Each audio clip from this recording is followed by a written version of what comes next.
Today, November 8th, is a very important and historic day here in Myanmar, as it is the 2015 general elections.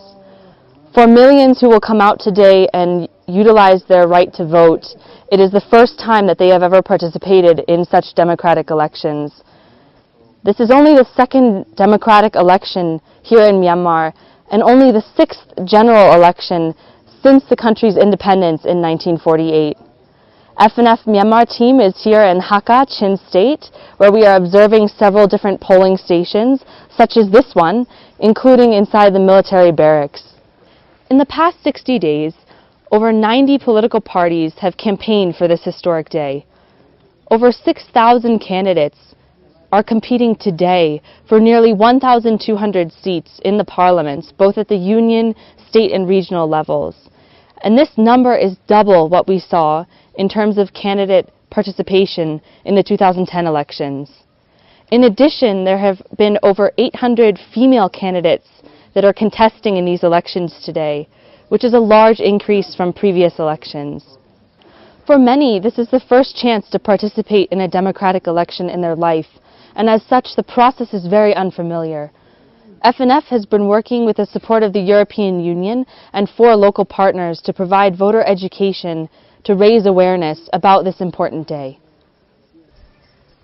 In delivering voter education trainings, we focus on 2 parts.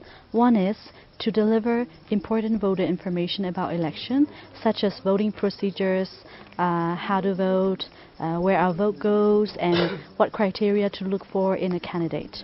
And the other important part is motivation. As people here are living in geographically most marginalized minority ethnic area, they are every day struggling for their daily survival. The other important part is motivation. As people here are living in geographically most marginalized minority ethnic regions, they are struggling every day for their daily survival. So, people here have very little or no interest in politics, and they have no or very little knowledge about election. So it is very important that the important information are reached to these people in order for them to be informed voters and to practice their rights. On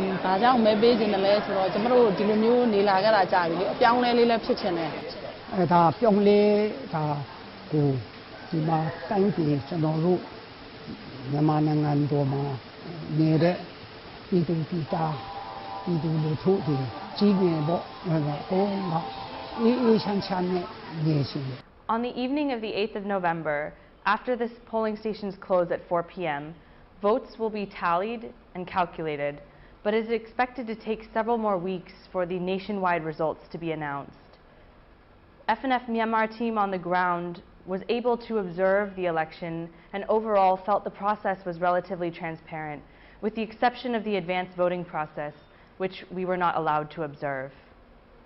FNF Myanmar noted issues in the electoral process, including a large number of advanced votes that arrived after regulation hours in many of the ethnic states.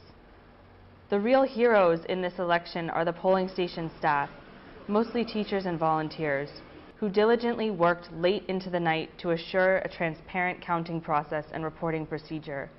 However, it cannot go without mention that many were not permitted the opportunity to vote, including migrants, undocumented workers, refugees, Rohingya, and those in blacklisted areas, and many more.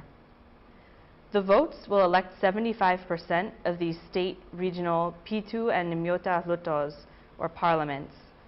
Together with the remaining 25% of the seats that are occupied by the military, they will elect a president and vice president, and this process will go into March of next year. As we watch the results come in over the next several days, it's important to remember that every election has those that win and those that don't. While we are excited to see the NLD do so well, there are many ethnic parties who had hoped to win and didn't. This is a great opportunity for the NLD to offer dialogues with the other political parties, as Myanmar needs strong ethnic voices in politics and the parliament. NLD elected parliamentarians now have the responsibility to ensure ethnic people that legitimate ethnic demands are not excluded from the agenda in Parliament. This election is an important step for Myanmar, but it is not yet a civilian democracy. As 25% of the seats in parliament are reserved for the military, and a constitutional veto only requires 25% of the vote, it is still very much a controlled democracy. FNF would like to congratulate Myanmar on this monumental occasion. Witnessing people line up for hours in the cold in Hakka, or hearing stories of our partners queue under the hot sun in Yangon is truly humbling and reminds us just how important the right to vote really is. FNF looks forward to the next steps in Myanmar's process and an effective and peaceful transition of power for the new government.